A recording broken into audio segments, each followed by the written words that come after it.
one, y'all. Since Nikolas Cruz launched his massacre on St. Valentine's Day and killed 17 people and wounded 17 more, there has been a lot of debate about what could have been done and what should have been done. But it's like, maybe somebody could have done a lot more, but certainly they could have done a lot less too. I mean, the school expelled him for his bad behavior and all that stuff. And two basketball coaches who doubled as security were fired after it was revealed that they did not stop Nikolas Cruz from entering the school. Now, so far we haven't gotten much out of Nikolas Cruz because he just sits in the courtroom with his head hanging down. And he's probably undergone some psychological evaluations since being incarcerated, but so far the media has not disclosed what the findings of those evals. In any case, he did try to buy a gun from a store, and they turned him down because he was not 21. That was the store's rule, not the state's law at the time. That was Florida's law. And he eventually, of course, moved on and bought an AR-15, again legally. There was even one report that he owned like 10 guns. Personally, I don't believe that. It's like, what? 10 guns? Huh? But anyway, what we do know is that somebody under Nikolas Cruz's name, probably him, wrote down, "I'm going to be a professional school shooter." And the incident was reported to the FBI, and I mean, come on. There's a lot of people that say crap like that online, that make threats and all that shit. If the FBI followed up every lead that they got, they wouldn't really be able to ever get any sleep, because it would just be nonstop.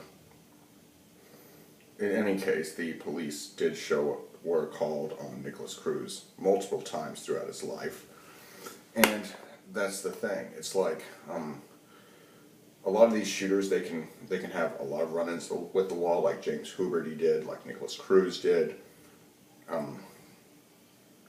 Eric Harris got in trouble a few times with the law.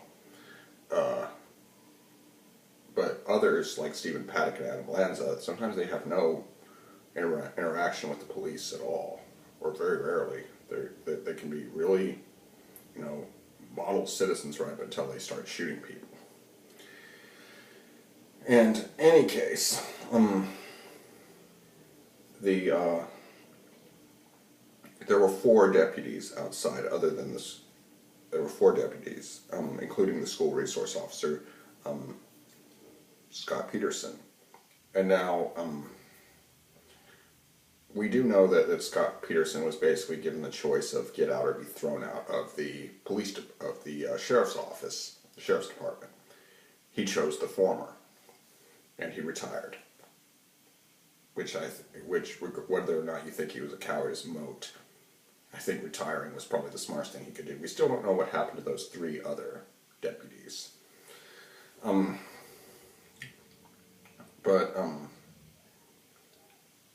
Anyway, it's just, you can't really always stop these things. You just can't. And there have been school shooters that have been foiled and all that stuff, but can't get them all. School shootings are also very rare. They're extremely rare and account for only a small portion of all homicides in the United States each year.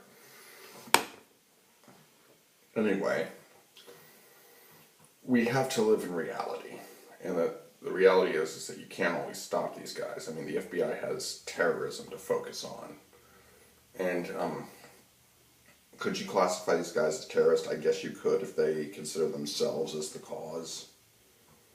And I'd consider Alec Manassian a terrorist because he wanted to advance his cause, which was incels. like long live the supreme gentleman, Elliot Rodger. And anyway, this whole thing is just, it gives people the opportunity to push their agendas, be it gun control, be it anti-bullying, be it school security, be it whatever. And these tragedies are nothing but, people just want to use it to push their political agendas. And they will milk that cow on all four tits. In any case, there is a GoFundMe page for a student who shielded other students from Nikolas Cruz's rampage. He was shot 5 times.